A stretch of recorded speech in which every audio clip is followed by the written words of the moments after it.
Y llegamos a la última etapa de nuestro viaje. En este punto de la Pokédex es cuando se nos introduce a Eevee. Bueno, realmente no había ningún buen momento para introducir a Eevee, es un Pokémon un poco especial. Ya en su día expliqué que Eevee está inspirado en un gato, concretamente en un gato persa de color chocolate.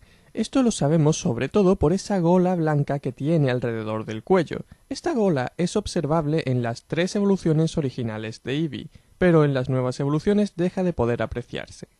Sobre Espeon ya dije en su día que estaba inspirado en un necómata, un gato que ha vivido muchos años y su cola se está bifurcando desde la punta. Estos necómatas tienen muchos poderes mágicos, algunos dicen que son incluso capaces de resucitar a los muertos. En lo que a su aspecto se refiere, Espeon está inspirado en un gato esfinge, que es una estirpe de gato que apenas tiene pelo, lo que igual le da un aspecto rosado. El último Eevee que nos queda es el tipo siniestro Umbreon. Su color y su tipo dejan bastante claro que está inspirado en un gato negro. Sobre los gatos negros el mundo está dividido. Hay quienes que los consideran que traen buena suerte y hay quienes consideran que traen mala suerte. Esto último se supone que es porque estaban relacionados con las brujas. En cuanto a los anillos amarillos que tiene Umbreon a lo largo de su cuerpo, es probable que sea una referencia a la coloración Tabby clásica de los gatos, que hace que aparezcan un anillo a cada lado del cuerpo. Bien, una vez analizadas las evoluciones de Eevee, podemos volver a nuestro viaje. Nos habíamos quedado en Ciudad Orquídea. Habíamos venido aquí en busca de una medicina, así que ahora que ya la tenemos, podemos volver a desafiar a la líder de gimnasio de Ciudad Olivo. En el camino de vuelta podríamos echarle un vistazo a las Islas Remolino. Bueno, no, porque todavía no tenemos el movimiento Torbellino. Antes de eso, tenemos que ir a Ciudad Olivo, enfrentarnos a Yasmine y conseguir la siguiente medalla. Después tenemos que llegar a Ciudad Caoba, enfrentarnos al Team Rocket y después derrotar a Fredo y conseguir la siguiente medalla. Ahora por fin podemos volver a las Islas Remolino. Aquí es donde encontramos a Horsey y lo hacemos evolucionar hasta Kingdra, que está inspirado en alguna de las muchas especies de caballitos de mar que tienen espinas ramificadas para camuflarse con los corales y las algas. La razón de que este Pokémon reciba el tipo dragón es que en Japón se dice que los caballitos de mar son los hijos del dragón. Ahora nos toca entrar en la ruta helada, pero antes de eso tenemos que analizar a Gligar. La razón de que Gligar aparezca en este punto de la Pokédex es que el siguiente Pokémon a analizar será Delibird, y como cada uno de ellos es exclusivo de una versión, aparecen el uno al lado del otro. Probablemente el animal del mundo real que inspiró a Gligar fue la mosca escorpión, llamada así porque los machos tienen un abdomen terminado en 2 pinchos, rasgo que es observable en Gliscor. Aunque también es posible que este Pokémon esté inspirado en el Amikiri o cortarredes, que se supone que era un animal que cortaba las mosquiteras mientras la gente dormía. Por último tendríamos que hablar de las gárgolas, que son el origen del tipo tierra de Gligar. Las gárgolas son estatuas de demonios que se encuentran en lo alto de las iglesias, y desde que en su día aparecieran en el manual de monstruos de Dungeons & Dragons, han aparecido en un sinfín de juegos de rol. Ahora sí que entramos en la ruta helada y nos encontramos con Delibird. Delibird está inspirado en el pingüino de las Snares, un pingüino de Nueva Zelanda que se caracteriza por tener penachos de plumas encima de ambos ojos. Estos penachos de plumas son los que le dan el parecido con Delibird. Y, por supuesto, Delibird también está inspirado en San Nicolás, del que no creo que tenga que decir nada, ¿verdad? También en la ruta helada nos encontramos con el Pokémon Swinub, que está inspirado en un jabato. Por su parte, Piloswine es una combinación entre un jabalí adulto y un mamut, lo cual da origen a su tipo hielo. Tras cruzar la ruta helada llegamos a Ciudad Endrino y después de solucionar un problema que no es digno de mención, nos enfrentamos a Débora y conseguimos la última medalla, así que partimos rumbo sur de vuelta a casa. Es entonces cuando nos encontramos con Teddiursa, que está inspirado en un osetno del oso tibetano que se conoce en Japón como el oso luna por la forma de media luna que tiene en su pecho. Ursaring estaría inspirado en un oso adulto de la misma especie. Si queremos hilar muy fino, podríamos decir que se corresponde con la subespecie japonesa. En fin, el equivalente de Teddiursa es Phanpy, que está inspirado en un elefante, y la forma de sus orejas nos indica que se trata de un elefante asiático. Concretamente, yo diría que se trata de un elefante indio, porque las entradas de la Pokédex del primer juego mencionaban en 2 ocasiones al elefante indio. Por otro lado, su color celeste lo asemeja a los dibujos de los elefantes indios, y las marcas rojas que tienen sus orejas nos recuerdan a los pendientes que a veces vemos en estos dibujos. Sobre su evolución, Donphan queda muy poco que decir, es simplemente la combinación entre un elefante adulto y un neumático. El siguiente Pokémon de la lista, Mantine, está desordenado igual que en el caso de Gligar porque su equivalente se encuentra por esta zona. Este Pokémon está inspirado en una manta, probablemente en Manta alfredi, que es la segunda especie de manta más grande que se conoce. El hecho de que sea Manta alfredi lo podemos saber gracias a que Manta alfredi presenta dos marcas en forma de ojos en su dorso, igual que Mantine. El hecho de que los Mantine siempre vayan acompañados de un Remoraid por debajo de una de sus aletas es una referencia a las rémoras. En este caso, Remoraid está haciendo las veces de rémora, pero realmente, como ya expliqué antes, su diseño no se parece a este pez. Porque las rémoras se caracterizan por tener un disco adhesivo encima de su cabeza, con el que se pegan por debajo de los animales que acompañan. Esto no está presente en el diseño de Remoraid. Lo último que queda de decir de Mantine es que tanto su tipo volador como su nombre de especie lo están relacionando con una cometa. El equivalente de Mantine, no por el lugar en el que se encuentra, sino por sus capacidades defensivas, es el pájaro de metal Skarmory. Hay distintas culturas que cuentan con pájaros de metal entre sus animales mitológicos. Quizás las más famosas de estas aves sean los pájaros del Stínfalo, que eran unos pájaros que tenían picos y patas de bronce que atacaban al ganado y envenenaban los lagos. La sexta tarea de Heracles consistió en ahuyentar a estos pájaros, cosa que solo consiguió utilizando una campana que le había dado la diosa Atenea. En lo que a su aspecto se refiere, Skarmory parece estar inspirado en el pteranodón, sobre todo por su cresta craneal característica. Y con esto volvemos a Pueblo Primavera, que fue donde empezó nuestro viaje, y tras unos pequeños trámites sin importancia, nos convertimos en los líderes de la Liga Pokémon de Johto. Pero no podemos relajarnos todavía porque aún no hemos completado la Pokédex de Johto, lo cual es un poco extraño. Los Pokémon que faltan no se encuentran en la región de Johto, se encuentran en la región de Kanto. Uno de los Pokémon que nos falta es Murkrow, que está inspirado en un grajo. Los grajos, a diferencia de la mayoría de los córvidos, tienen el pico amarillento, y eso es lo que nos indica que Murkrow es un grajo y no un cuervo, porque los cuervos tienen el pico negro. Por otro lado, tanto su cola como las plumas que tiene encima de su cabeza están inspiradas en el atuendo típico de las brujas, con sombrero y escoba incluidos. El siguiente Pokémon que nos falta también es de tipo siniestro, lo cual es un poco injusto porque en la Liga Pokémon no hemos tenido muchos Pokémon siniestros entre los que elegir. Estamos hablando, por supuesto, de Houndour. La combinación de sus tipos, siniestro y fuego, y su aspecto de perro está inspirado en los Hellhounds, un tipo de perros demoníacos que se hicieron populares en Dungeons and Dragons. En cuanto a la estirpe de perro del mundo real a la que más se parecen, tenemos las distintas variedades de Pinscher. La imagen típica que tenemos de estos perros es perros con orejas puntiagudas y un rabo muy corto. Claro que este no es su aspecto natural, ellos no nacen así. Sino que, para que tengan este aspecto más fiero, se les cortan parte de las orejas y el rabo cuando son cachorros. El aspecto de las orejas vendadas de estos perros puede ser el origen de los cuernos de Houndoom, ya que en Houndoom no podemos ver las orejas. Aunque sí que podemos ver su rabo, que tiene la longitud natural. La última familia que nos queda por cazar en Kanto es la familia de Slagma, que básicamente es un charquito de lava que ha cobrado vida. Esto se parece a una categoría de monstruos de Dungeons and Dragons llamados paraelementales. Se supone que los elementales son los elementos cuando cobran vida. Los paraelementales son combinaciones de dos elementos que cobran vida. Así, cuando se combinan el elemental de fuego y el elemental de tierra, tenemos el paraelemental de magma.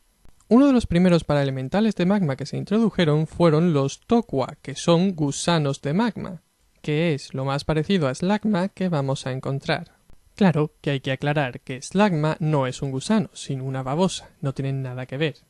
Y sobre Magcargo no hay mucho más que decir, salvo porque en lugar de ser una babosa es un caracol. Ahora que tenemos todas las medallas, tanto de Johto como de Kanto, podemos acceder al Monte Plateado, que es la frontera entre ambas regiones. Aquí es donde encontramos a Sneasel, que no es una comadreja normal y corriente, sino que está inspirado en un fenómeno conocido en Japón como Kamaitachi. A veces, cuando sopla el viento en las regiones montañosas, los viajeros se darán cuenta de que en las piernas tienen grandes cortes que no sangran pero que duelen mucho.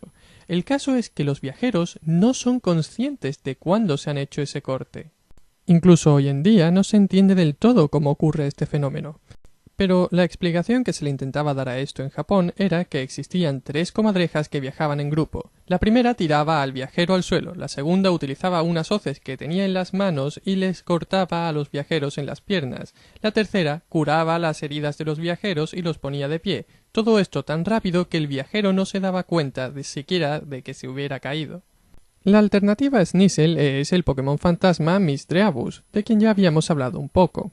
Estos Pokémon están inspirados en los Nukekubi, personas aparentemente normales, pero que cuando se acuestan por la noche dejan que sus cabezas se separen de su cuerpo y vayan por ahí flotando. Se dice que entonces estas cabezas intentan acercarse por las espaldas a la gente y gritar para asustarlas y matarlas del susto. Cuando llega el día, la cabeza vuelve a su cuerpo, y la única señal que queda que diferencia a los Nukekubi del resto de las personas es una pequeña línea roja alrededor del cuello. Los Nukekubi intentan disimular esta marca utilizando ropa de cuello alto o collares, cosa que podemos ver en Misdreavus. Quedan pocos Pokémon por conseguir. 2 de ellos son evoluciones de Pokémon que existían en la región de Kanto. Uno de ellos es Porygon 2. Porygon 2 es básicamente un Porygon con mejores gráficos, pero aparte de eso también se parece a los pájaros bebedores. Esto lo vemos sobre todo en los juegos en 3 dimensiones. El otro es Blissey, que es prácticamente igual que Chansey salvo porque tiene un peinado distinto. Al igual que Chansey, su aspecto general es el de un huevo. En este sentido hay que decir que, por extraño que parezca, existen huevos que de forma natural son de color rosa. Este tipo tan peculiar de huevos los pone una variedad china de gallinas llamada Croat Langshanks. Después de esto, ya solo nos faltan los Pokémon más poderosos, y vamos a empezar cazando al trío legendario de Johto, que por alguna razón todo el mundo conoce como los perros legendarios. No son perros. El primero es Raikou, que como ya dije en su día, está inspirado en el Nue. No voy a volver a contar la leyenda del Nue, así que os dejo un enlace al vídeo original. En cuanto al animal real al que más se parece, hoy en día tenemos al tigre, y en la Edad de Hielo teníamos al tigre de dientes de sable, que se parece a Raikou por sus característicos colmillos. El siguiente de la lista es Entei. Este es el que todo el mundo dice que es un perro, pero yo lo siento, lo único que veo aquí es un león. Esa melena, esas garras blancas, el parentesco con Raikou, un león. Además, eso lo relaciona con los distintos bailes del león del lejano oriente, entre ellos el de China y, principalmente, el de Indonesia, con el famoso baile de Barong. De hecho, Barong y los volcanes son los 2 principales atractivos turísticos de Bali, y por eso es que muchas veces suelen incluirse en el mismo pack de viaje. Así que este es el origen de, por un lado, la máscara de Entei, que está inspirada en la máscara de Barong, y por otro lado, el hecho de que Entei esté tan relacionado con los volcanes. El último de los miembros del trío es Suicune, que por su habilidad de andar por encima del agua está relacionado con una criatura de la que ya hemos hablado hace algún tiempo. El Kirin, el unicornio chino, que se supone que combina elementos de ciervo y de león. En el caso que nos ocupa, el ciervo que más se parece a Suicune es el muntíaco de la India, por la forma tan peculiar de sus cuernos. Y, en cuanto a la forma de sus patas, Suicune podría estar inspirado en el leopardo, así que no hay perros por ninguna parte. Ahora tenemos que analizar a la familia de Tiranitar, empezando por el más pequeño de todos, Larvitar. Larvitar parece estar inspirado en Godzilla Jr., que no hay que confundir con Minja. Minja aparecía en la primera serie de películas de Godzilla y Godzilla Jr. aparece en la segunda serie. Pero ciertas características del diseño del Larvitar, como son su cresta y su cola y su tipo roca, hacen que se parezca más que a Godzilla a una criatura llamada Space Godzilla, que apareció por primera vez en la película de 1994 Godzilla vs. Space Godzilla. De alguna manera, las células de Godzilla salieron al espacio y se vieron expuestas a un agujero negro, y entonces nació Space Godzilla en la forma que ahora veis en la pantalla, su forma para viajar a través del espacio, que se parece mucho a la forma de Pupitar. Y esta es la forma que adopta Space Godzilla cuando llega a la Tierra. Si lo comparamos con el aspecto del Godzilla original, veremos que Space Godzilla tiene púas de cristal en la punta de la cola y que tiene una especie de corona encima de la cabeza. Estas características, unidas al hecho de que Space Godzilla es el villano de su película, hacen que este sea el mejor candidato como la posible inspiración de Tiranitar. Después de esto, llega el momento de hablar de las mascotas de esta generación, Lugia y Ho-Oh, y de cuál es la relación entre ellos. Estos dos Pokémon están inspirados en el dragón y el fénix chinos, que son el símbolo del emperador, el dragón, y la emperatriz, el fénix. Son por tanto los dos animales más sagrados de China. En un tercer puesto tendríamos al Kirin, y es por eso que el tercer juego de esta generación es el Pokémon Cristal y utiliza a Suicune como su mascota. Empecemos hablando de Lugia y de su papel como dragón. Tanto en la mitología china como en la mitología japonesa, los dragones son los reyes de los mares, y es por eso que viven en castillos en los fondos de los océanos. Son los responsables de que llueva y por lo tanto son los causantes de las tormentas. Todas estas características están reflejadas en Lugia. En Japón, todas estas características están concentradas en un dragón concreto, Ryujin, el dios del mar.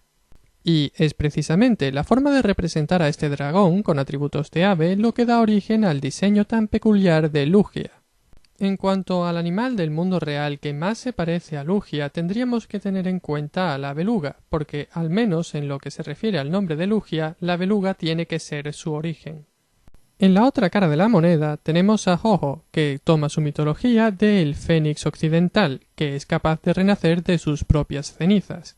En cuanto a su diseño, Ho-Oh recibe su aspecto tan colorido que le ha dado el sobrenombre de pájaro arcoíris del Feng Huang, conocido como el fénix chino. Originalmente en China había dos pájaros que eran los reyes de las aves. Teníamos al Feng, que era el rey, y a la Huang, que era la reina. Cuando se quiso que el fénix se vinculara al dragón y representara a la emperatriz, se combinaron estos dos pájaros en uno solo, el Feng Huang. Pero en su descripción original como Feng y Huang, estos pájaros revelaban cuál era el animal de la vida real que más se les parecía. Estamos hablando del faisán dorado que por supuesto vive en China. Y coincidiendo con la imagen que teníamos del Feng y del Huang, el faisán dorado macho tiene colores muy vivos y la hembra tiene colores pardos. Y, hablando de la coloración, incluso la forma variocolor de Ho-Oh se parece al faisán dorado macho. Con esto ya solo falta por analizar el último Pokémon, Celebi. En lo que a su aspecto se refiere es muy fácil de identificar. Se parece a las hadas dibujadas por Brian Froud. Más difícil de entender es por qué se supone que viaja a través del tiempo. En Plata y Oro, la idea de los viajes en el tiempo solo se menciona fugazmente a la hora de explicar cómo es que puedes intercambiar Pokémon con las ediciones rojo y azul. Pero Celebi no está implicado en este mecanismo. Por otro lado, es difícil encontrar ninguna cultura con mitología que implique viajes en el tiempo, porque el concepto de viajes en el tiempo es relativamente moderno. Pero, curiosamente, uno de los pocos pueblos con un cuento tradicional que habla sobre la relatividad del tiempo es Japón. Así, mientras que Orochima Taro solo piensa que ha estado en el Palacio del Rey del Mar 3 días, ha estado allí en realidad 300 años. Ahora que ya sabemos que la idea de que Celebi viaje en el tiempo no es tan descabellada como habíamos pensado en un principio, tenemos que explicar por qué Celebi es el guardián del bosque. Y en este sentido probablemente esto sea una referencia a las criaturas llamadas Kodama. Según la mitología japonesa, dentro de algunos árboles viven los Kodamas, que son los guardianes de los bosques. Cuando se entra en un bosque a veces puedes oír susurros. Estos son los Kodamas hablando. Se dice que son el eco que se oye dentro de los bosques. Y es por eso que a Celebi se le da el título de la voz del bosque en su película. Y con esto doy por terminado el análisis de la Pokédex.